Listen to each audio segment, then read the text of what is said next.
ഒരു പള്ളിയിൽ അദ്ദേഹം കിടന്നതാണ്. അപ്പൊ പള്ളി രാത്രിയായപ്പോ അടക്കണല്ലോ. പാറാവുകാരൻ വന്ന് പള്ളി അടക്കുന്ന സമയത്ത് ഇമാം അബൂ ഹനീഫയോട് പുറത്തേക്ക് പോകാൻ പറഞ്ഞു. അദ്ദേഹം പറഞ്ഞു, ഞാനൊരു യാത്രക്കാരൻ, എനിക്ക് പള്ളിയിൽ കിടക്കാനുള്ള സൗകര്യം ചെയ്തു തരണം. പക്ഷെ ഇയാള് കൂട്ടാക്കയില്ല. അബൂ ഹനീഫ റഹിമഹുല്ലാഹി അലൈഹി ഇയാള് വലിച്ച് പുറത്തേക്കിട്ടു. അപ്പോ തൊട്ടപ്പുറത്ത് ഖുബ്സ് ഉണ്ടാക്കിക്കൊണ്ടിരിക്കുന്ന ഒരു റൊട്ടി കച്ചവടക്കാരൻ ഈ രംഗം കാണുകയാണ്. എന്നിട്ട് അബൂ ഹനീഫ റഹിമഹുല്ലാഹി അടുത്ത് ചെന്ന് ചോദിക്കുകയാണ്, നിങ്ങൾ ആരാണ്?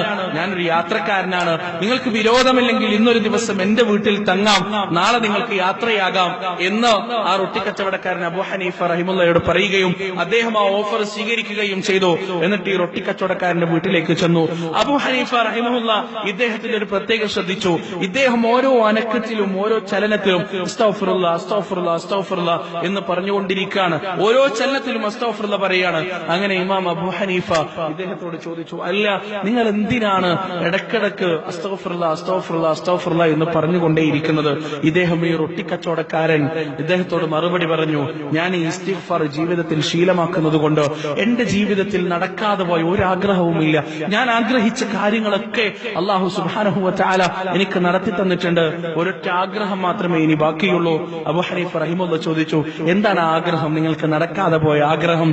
ഈ മനുഷ്യൻ മറുപടി പറഞ്ഞത്രേ, വിശ്വവിഖ്യാത പണ്ഡിതനായ ഇമാം അബൂ ഹനീഫയെ ഒന്ന് കാണണമെന്ന് എനിക്ക് അതിയായ ആഗ്രഹമുണ്ട്, അത് മാത്രം നടന്നിട്ടില്ല എന്ന് ഈ മനുഷ്യൻ പറഞ്ഞപ്പോ അബൂ ഹനീഫ റഹിമഹുല്ലാഹ് അദ്ദേഹത്തെ കെട്ടിപ്പിടിച്ചുകൊണ്ട് പറഞ്ഞു, നിങ്ങളെ അദ്ദേഹം അങ്ങോട്ട് പോയി കാണേണ്ട കാര്യമില്ല.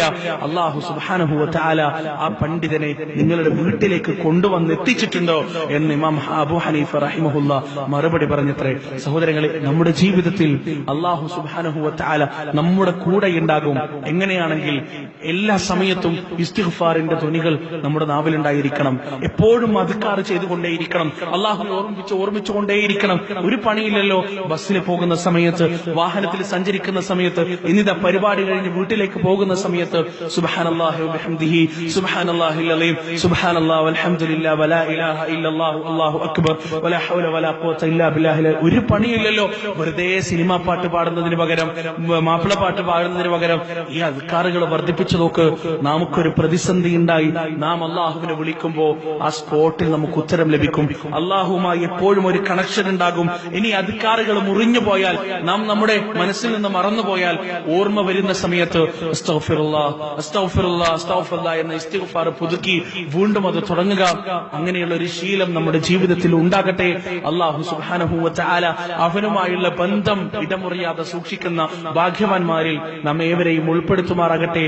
പരീക്ഷണത്തിന്റെ സമയത്ത് കൈകൾ ഉയർത്തിയാൽ ഏറ്റവും പെട്ടെന്ന് ഉത്തരം നൽകപ്പെടുന്ന അടിമകളിൽ നമ്മേവരെയും അല്ലാഹു സുബ്ഹാനഹു വ തആല ഉൾപ്പെടുത്തുമാറാകട്ടെ. അവസാനം ഈ ലോകത്ത് നിന്ന് മരിച്ച് തിരിച്ചു പോകുന്ന സമയത്ത് ലാ ഇലാഹ ഇല്ലല്ലാഹ് എന്ന കലിമ ചൊല്ലിക്കൊണ്ട് മടങ്ങിപ്പോകാൻ റബ്ബ് സുബ്ഹാനഹു വ തആല നമുക്ക് തൗഫീഖ് നൽകുമാറാകട്ടെ. അല്ലാഹുമ്മ ഗ്ഫിർ ലിൽ മുഅ്മിനീന വൽ മുഅ്മിനാത്ത് വൽ മുസ്ലിമീന വൽ മുസ്ലിമാത്ത് അൽ അഹ്യാഇ മിൻഹും വൽ അംവാത്ത് ഇന്നക മുജീബു ദഅവാതി യാ ഖാദിയൽ ഹാജാത്ത്. റബ്ബനാ ളലംനാ അൻഫുസനാ വ ഇല്ലം തഗ്ഫിർ ലനാ വ തർഹംനാ ലനകൂനന്ന മിനൽ ഖാസിരീൻ. ربنا آتنا في الدنيا حسنة وفي الآخرة حسنة وقنا عذاب النار. ربنا تقبل منا إنك أنت السميع العليم وتب علينا إنك أنت التواب الرحيم. وصلى الله عليه وعلى آله وصحبه وسلم. وآخر دعوانا أن الحمد لله رب العالمين. السلام عليكم ورحمة الله.